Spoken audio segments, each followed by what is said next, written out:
Hello fellow sim racers. Today I'm taking a look at the Thrustmaster TSS Handbrake Sparco mod.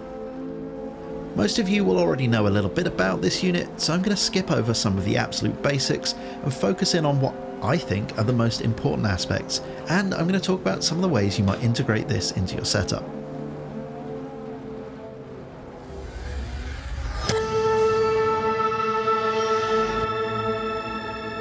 The Thrustmaster TSS Handbrake can be used in 3 different configurations. Its main use case for me is as a vertically mounted handbrake like you would find in a rally car, but it can also be set up as a traditional road car handbrake or, interestingly, as a sequential shifter.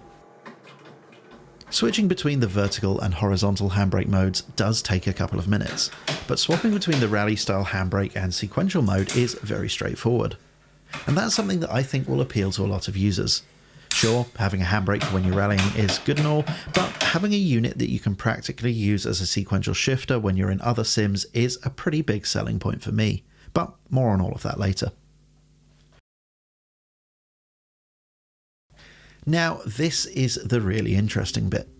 I think it would be fair to describe the majority of Thrustmaster products as mass market. They're designed to be easily and cost effectively mass produced, and as such they have a lot of plastic mouldings. The TSS Handbrake, on the other hand, is, save for a couple of nylon bushings, an all-metal affair. Compared to the THAA shifter, for example, the handbrake really does mean business. The unit looks good and feels good in the hand, there's no discernible play or wobble in the parts, and overall, this thing gives off an impressively professional vibe. The handbrake is, as you would expect, fully proportional, and there was no hint of a dead zone on the version that was provided to me.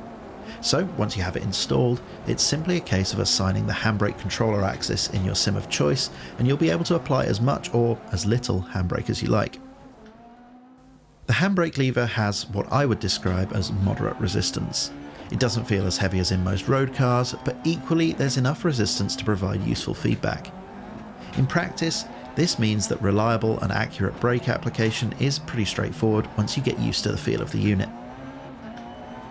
On the subject of resistance, in Barry Rowland's excellent review of the handbrake, he outlined the possibility of upgrading the springs in the unit to provide more resistance if you desire, and there's a link to that video in the description if you're the sort of person that doesn't mind getting your hands dirty. As a sequential shifter, the story is pretty similar.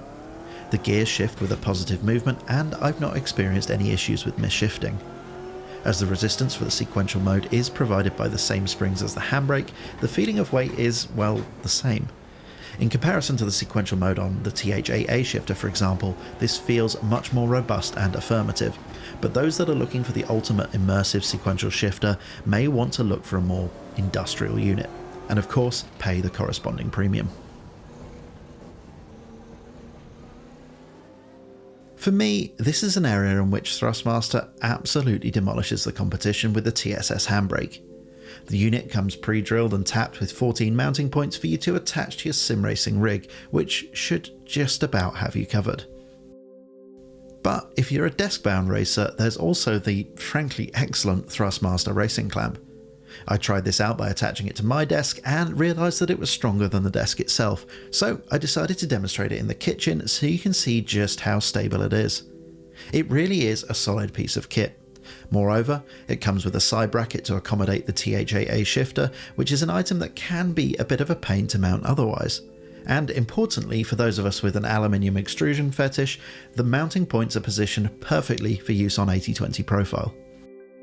As a final note on the Thrustmaster racing clamp, since I've not seen a lot of discussion on the subject, the clamp itself will accommodate pretty much any conceivable thickness of desk from 15 to 50mm, and crucially, it has high quality rubber pads to protect the surface. I say crucially because, well, I tested it in the kitchen. Thankfully, the countertop is like new, and my marriage has survived another run-in with sim racing hardware. My first impression of the TSS Handbrake was of a slick, robust unit that felt pretty impressive, especially when compared to the THAA that I've been using for the last couple of years. And this definitely looks and feels like a step forward from some of their earlier products. Thrustmaster's collaboration with Sparco is clearly producing some nice kit. As I alluded earlier, the TSS Handbrake feels substantially better than the THA-AN sequential mode, and for the vast majority of sim racers this will tick all of the right boxes. But those looking for ultimate realism may want to look for a sequential shifter that provides a stronger mechanical response. So that brings us to the end of today's video. I hope you enjoyed it. If you did, then it would be great if you could hit the like button and subscribe to the channel so you can see more content like this in the future.